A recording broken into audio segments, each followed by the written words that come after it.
Naroon ay nagtuloy ako sa gitna ng lupa, at nakakita ko ng isang masaya at matabang lugar na naglalaman ng mga sanga na patuloy na sumusibol mula sa mga punong nakatanim dito. Doon ay nakita ko ang isang banal na bundok, at sa ilalim nito ay may tubig sa gawing silangan na dumadaloy patimog. Nakita ko rin sa gawing silangan ng isa pang bundok na kasing taas niyon, at sa pagitan nila ay may malalalim ngunit hindi malalawak na mga libis.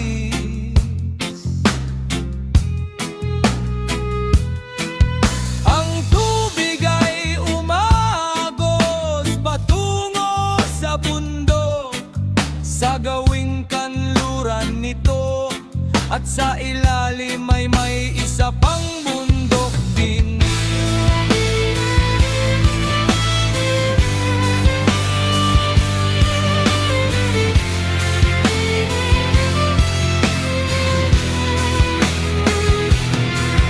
May isang libis, ngunit hindi malawak sa ibaba nito, at sa gitna ng mga ito ay may iba pang malalalim at tuyong mga libis patungo sa dulo ng tatlo.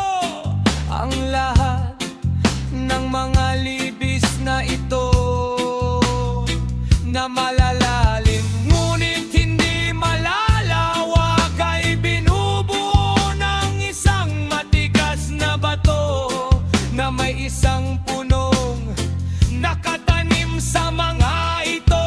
At ako'y namangha sa bato at sa mga libis, labis na nagtataka.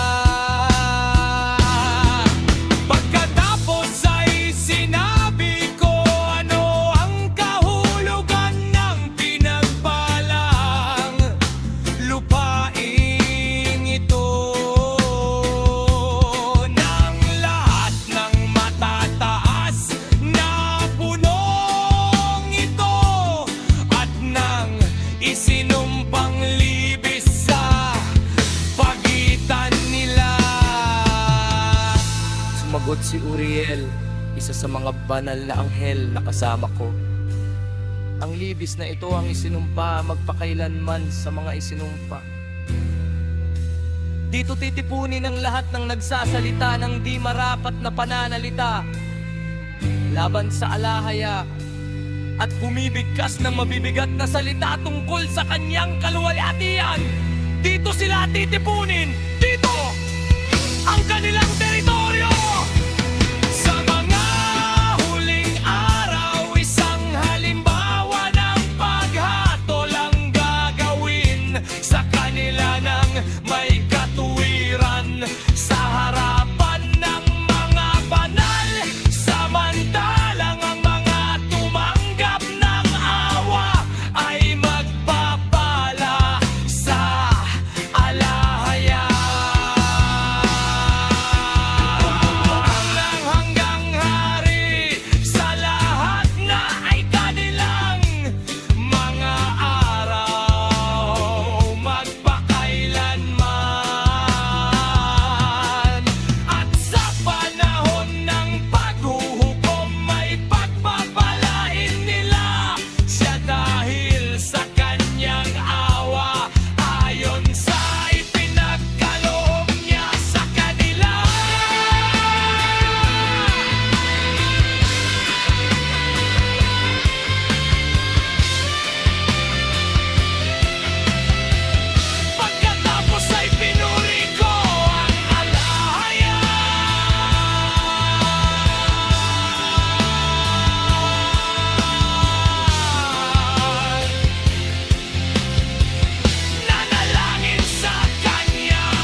sa gitna ng bundok, sa ilang na ang patag na ibabaw lamang ang aking namasdan. Ito ay puno ng mga puno mula sa binhing nabanggit, at tubig ang dumagsa rito.